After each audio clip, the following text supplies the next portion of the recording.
Ito yung mga isa sa mga nirereklamo sa 8888. At hindi lang mga private car ang meron dito na tinitikitan. Ito, ang lalaki ng truck dito. Ilabas nyo po kung sinong pumayag sa inyo. Ayaw nyo naman pang ibigay sa akin para... Hindi po, huwag yung gagalawin. Once na sinampahan mo yung truck, kakasuhan ka namin.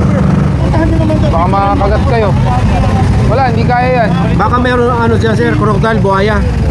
Wala, baka may ahas. Unang tanong, may lisensya ka naman? Meron po. Meron. Alam mo ba Tita Pinara? Bakit? Ano lang po sir? Nakatsinelas. Pangalawa,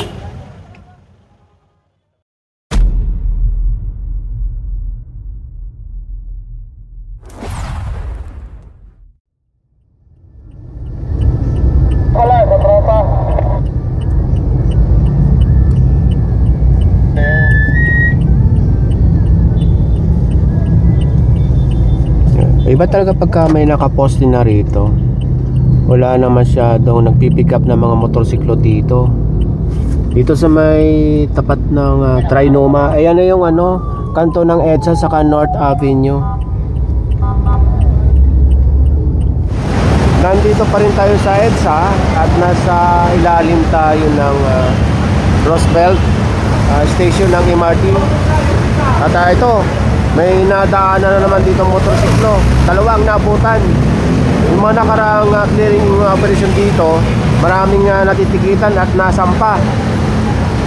So sa mga makakapanood ng video na ito, bawal na bawal po parkingan dito dahil ito ay hindi parking area. So ayan, masasampa na sa tow truck.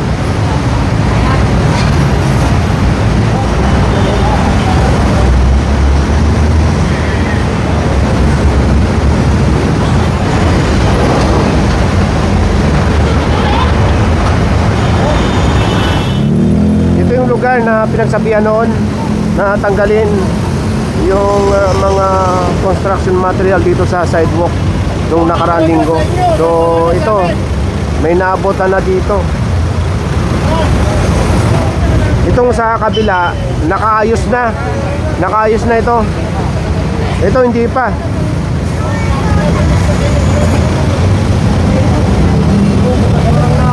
Oo, natikita na kayo, hindi pa rin kayo nadala.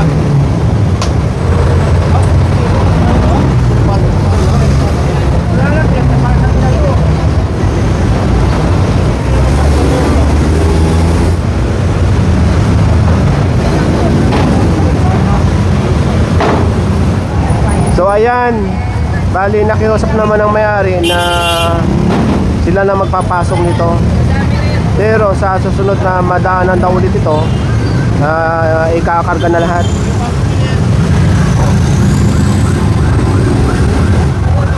Ito na naman ang pinapawasan sa unahan lang.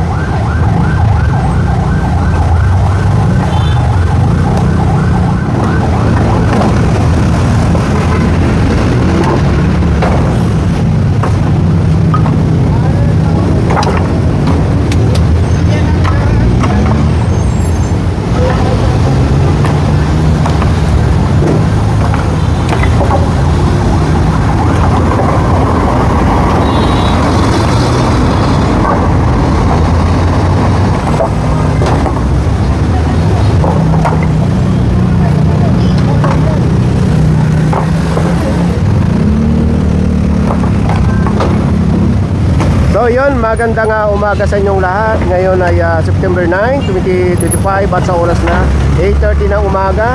So nandito nga ngayon ang TFRC or Task Force Road Clearing sa pamumuno ni Sir Gabriel Go dito sa EDSA. Hello! Ang activities ngayong araw ay sa Malabon area at tatlong barangay ang papasadahan doon dahil sa bawat street sa tatlong barangay ay merong reklamo galing sa 888. So tatlong barangay ang papasadahan ngayong araw.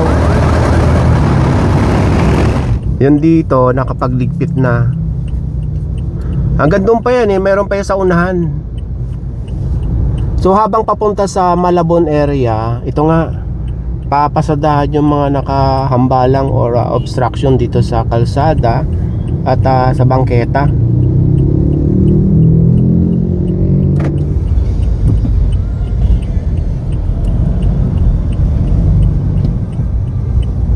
Dito na tayo sa monumento.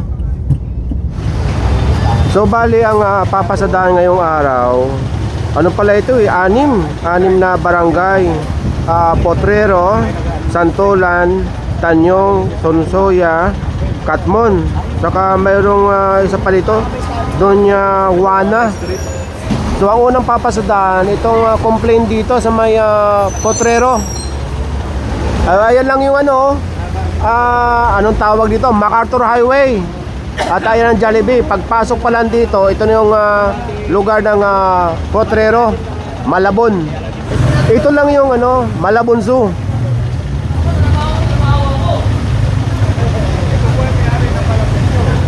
So sa araw na ito ay kasama natin yung action officer ng MMDA dito sa Malabon. Good morning, sir.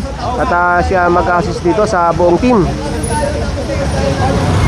So ang mangyayari ngayon, dahil magkahiwalay ang complaint dito sa bungad pa lang, or maghahati ang team. Yung isang team papasok dito sa may Potrero, sa may Tuason. Andiyan ang isang complaint. Tapos yung isang team didiretso dito at kakaliwa. Aalamin natin kung anong street at magsasalubong banda doon sa unahan.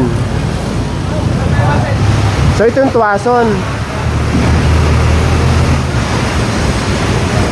Ayon dito sa kasama nating enforcer ng Malabon, titikitan or posibleng mahatak kaliwat kanan. Ang tayo pala dito. Tatlo na ang natitikitan.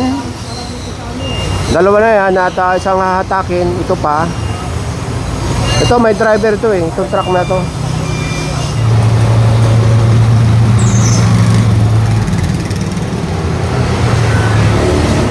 Sa gilid ng pickup na ito, hindi natin nakita kanina. Mayroon pala dito sa gilid. Ayun So mahahatak din yan. Tapos itong isa, bali tatlo ang mahahatak dito.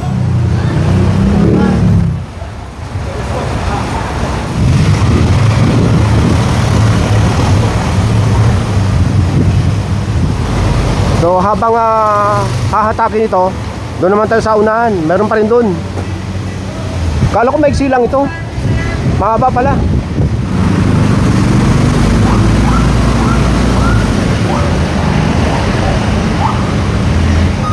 Galing tayo doon sa kabila, sa Tuason. Tapos ito, Tuason pa rin.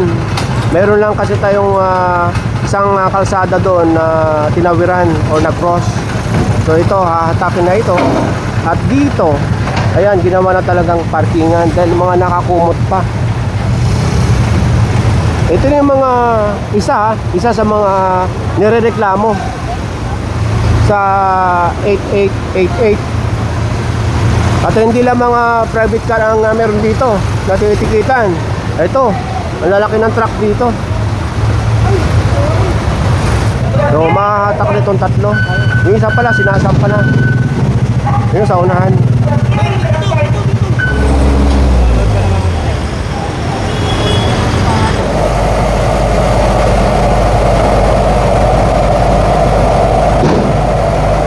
Matatagal na nga yung mga sasakyan na ito na nakapark. Dahil tingnan nyo yung mga pinanggalingan ng sasakyan dito sa ilalim.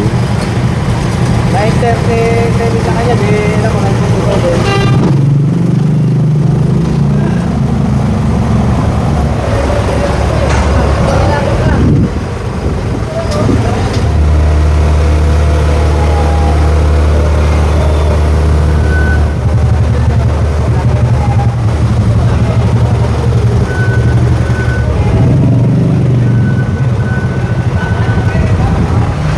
Tatlo ang hahatakin pa dito, sunod-sunod.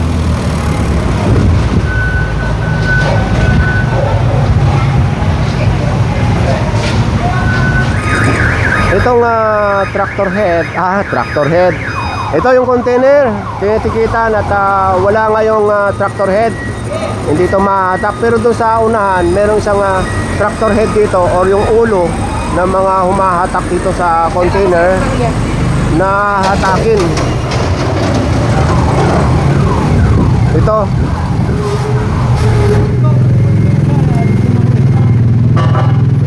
Ginagawa pala. Ngayon kung mapapaandar ito at maaalis, ticket lang. Pero kung hindi, mahahatak to. So ito, ticket na rin dahil walang tractor head. So yun na nga, inaantay na lang ito mapaandar. Pagka hindi, ito, nakabang na yung tow bar.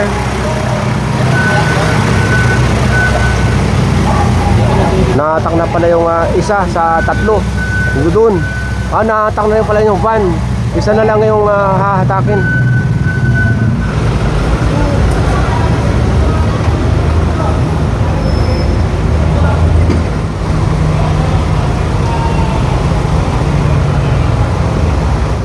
Binibigyan na lang ng ilang minuto ito.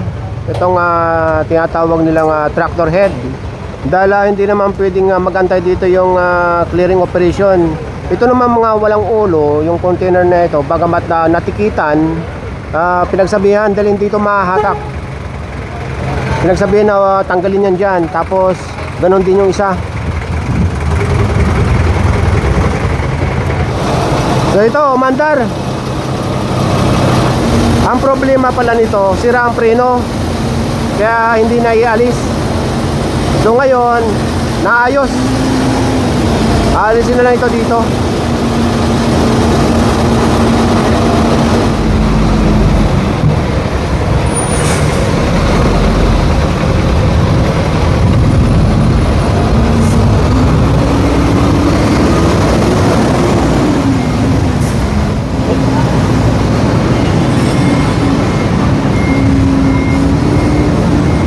So bago tayo umalis, ayan ang sitwasyon ngayon.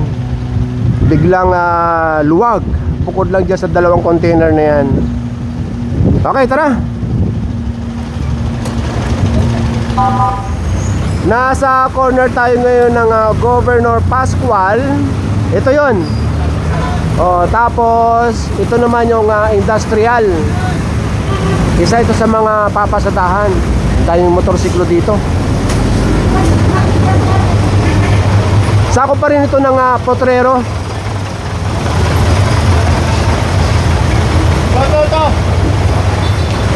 Ano pala ito fire station. Yung opisina. Kaya yung mga motorsiklo nila andi dito.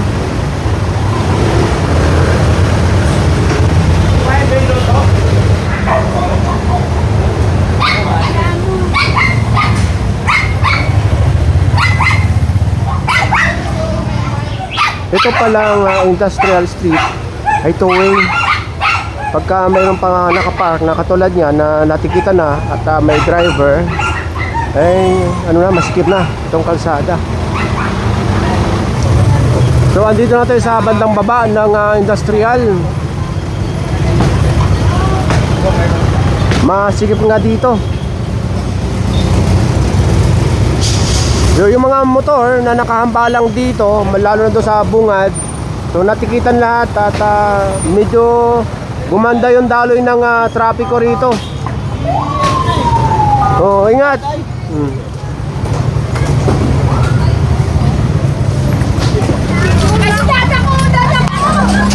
Hello.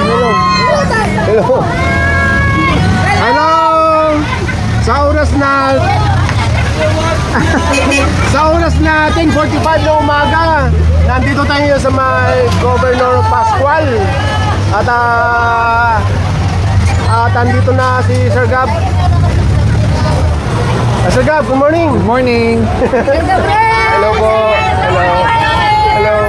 Maraming motor na natikitan dito kaina sa pinaka main road dito sa may Governor Pascual. Ito ano to? Ano po ba yan? Ginawa ko na lang tambakan kasi Hello. ganito po, sir. Dito Opo. ho, tinatampunan ng basura. Okay po. Ngayon, pati ka ho nagreklamo, pero sila dito na yung bago at saka yung dagat sa amin Opo. pumapasok. Pero ano po to ngayon? Storage.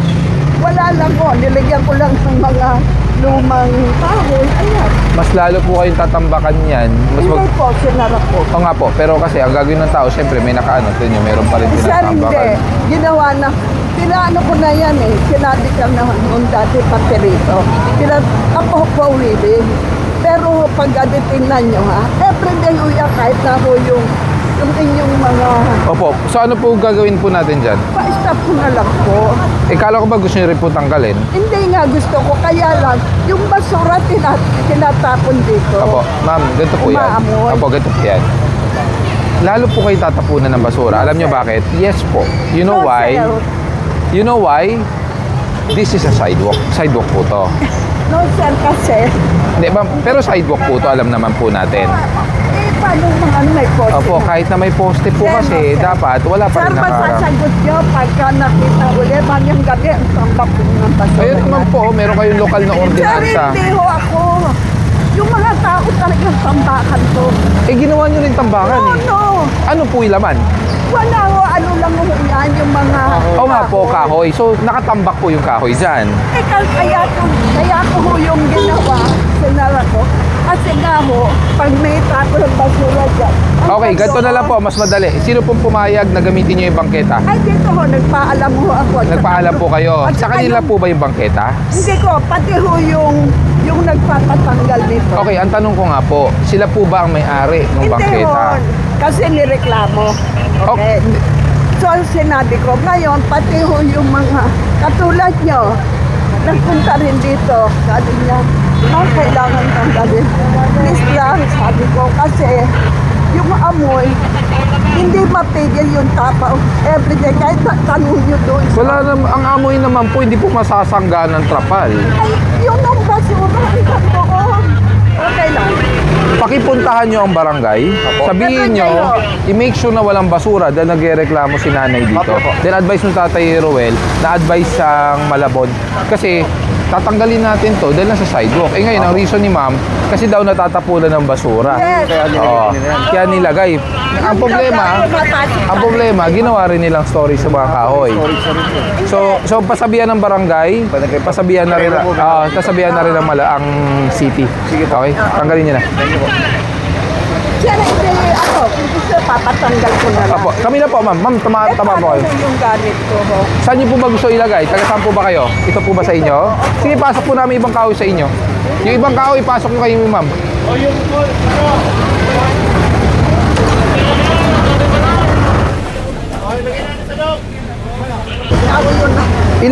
Ilabas niyo po kung sinong pumayag sa inyo. Ayaw niyo naman pang ibigay sa akin para kukwestiyonin namin bakit niya pinayagan na yung bangketa gawin niyo pong storage.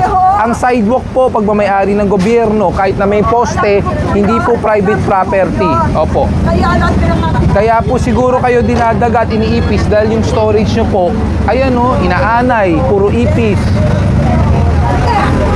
Opo. Ako sa inyo na lahat. Hindi, ako sa inyo na lahat. Bitbitin niyo na. Okay lang. Yo, baka matikita ng ipis. Yun na. Ayan o, Ayun pa.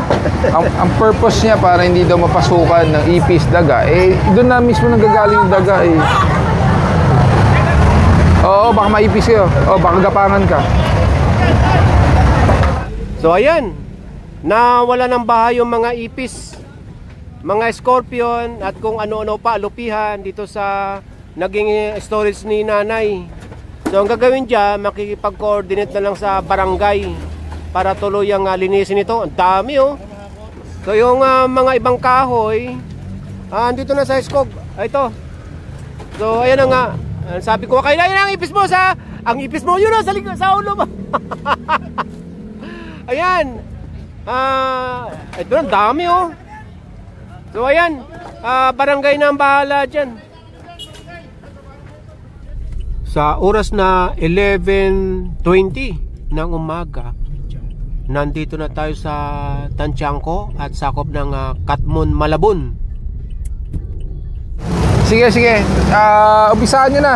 Skog, baba na.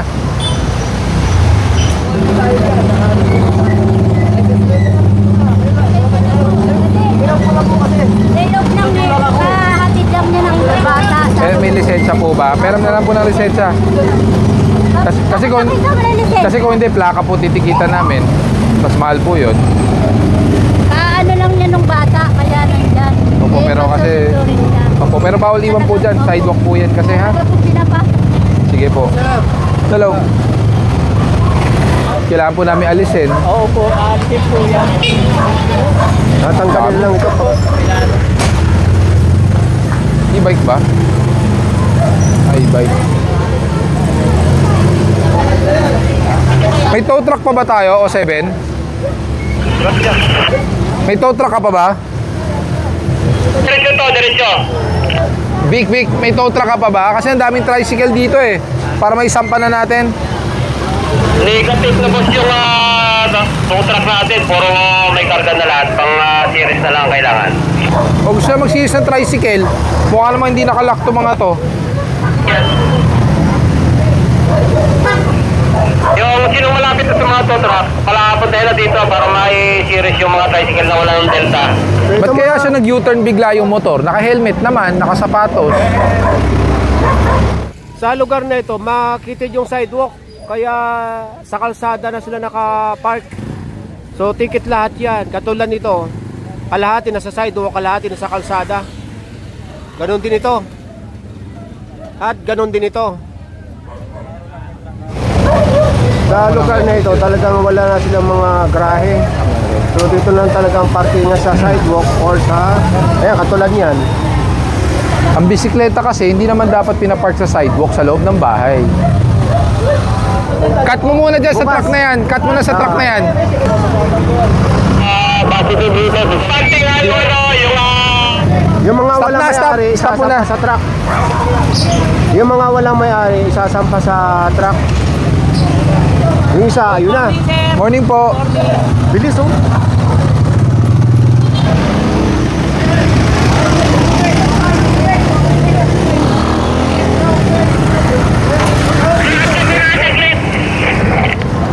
Buos!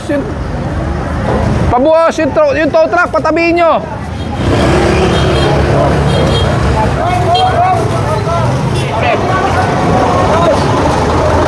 Kaya makalakal lang po yung nakalap po namin eh. Ang dami yung tricycle, wala ba kayo ibang maparadahan?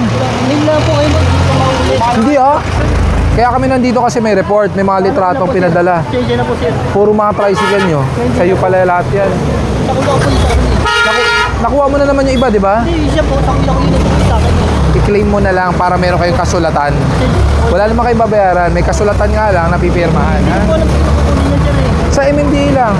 Tumana. I-search mo lang, Tumana. Isa lang ang ano ng MMDA, Tumana. Pasensya na po kayo sir. Hindi kami pwedeng ganun. Puro na nga po sir. Pasensya na po kayo. Nanak ko lang po sir. Kabila eh. Hindi naman ito unang beses. Nakapag-clearing na dati dito. Sir eh. Pasensya na po sir. Saglit lang ha.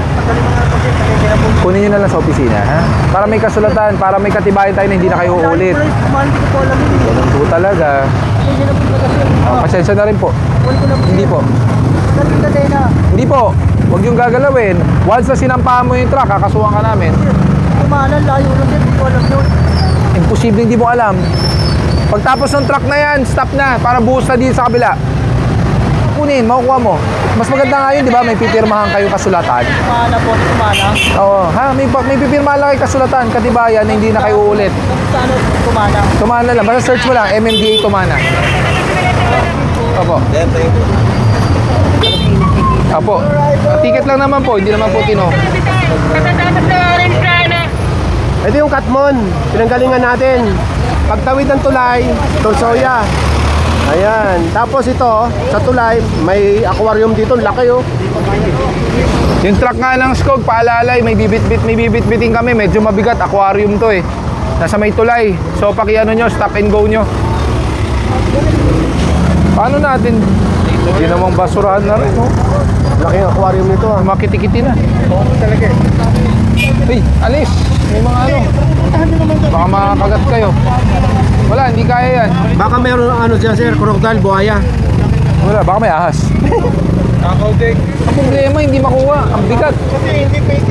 Unless, hindi mo natin pwedeng basagin yan. Pasabihan, pakitanggal po, ha? Kasi, lalo na yung tag-ulan, magkakadengge tayo niyan. Puno ng tubig. Tabihan na muna yan. Apo. Hanggang saan ba to? Patabi lang po muna. Nat. Kuya, unang tanong, Ako, sir. may lisensya ka naman? Meron po. Meron. Alam mo ba't kita pinara? Bakit? Ano lang po, sir? Nakachinelas. Pangalawa, Ano, sir? mali yung helmet ng bata. Oo. Pang mountain bike yan. Pero po muna ng lisensya. Alam mo kung magkano ang violation yan? Hindi ko nga po, sir. Okay. Kaya po,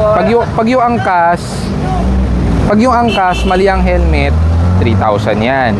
Yung sapatos, yung tsinelas mo, 500. Total, 3,500 yan. Mabigat. Mabigat. Alam ko naman po na ano, sir. Kala ko naman po. Oh, mabigat. Mabigat ang penalty, alam mo naman. Alam ko naman po may violation po ako, sir. Kaya lang, Okay. kailangan ko yung ano, sir. Kasi alam ko lang naman po dito lang. Sa iba tong helmet na to? Sa ano po yan, sir, Pang bike. Patikita mo na lang ng ano to. Ng tsinelas lang, bigyan ko lang ng bago helmet yung bata. Sir ka, papapost na ako. Ay, sir, Idol kayo ng nanay ko eh. Nanonood, lagi na Salamat po. Okay, kesa naman wala kang helmet. Nako. Tayo, sir. Nakahuli tayo. Nagkaroon pa tayo ng helmet. At least may magamit ka, di ba? Subukan natin. Sa Mega Dike. Oh, yan no. Helmet ka na. Adjust natin to. Para, Ano lang naman po, kasi dito lang naman po kahit na dito lang, kailangan mag-helmet ng maayos. Ano lang, kaya... Sakto naman eh. Yung helmet mo pang bike pink, oh, di ba? Yung motorcycle helmet mo pink Ito pa rin. po ng ano, kaya lang... Inamot po, sir. Okay, ingat. Thank you po. Bye. So, ngayon ay magto 12 o'clock ng tanghali. So, tapos na tayo dito sa Malabon, no? So, oras na ng pananghalian. Back to base muna tayo. Sir, labas na yung ano, pawis ha. Oo nga, eh. Tagatak oh. Kuwang-kuha ko yung tono ng boses mo. Kaya nga, Back to base na tayo. naunahan ako na linya. So yun, tara!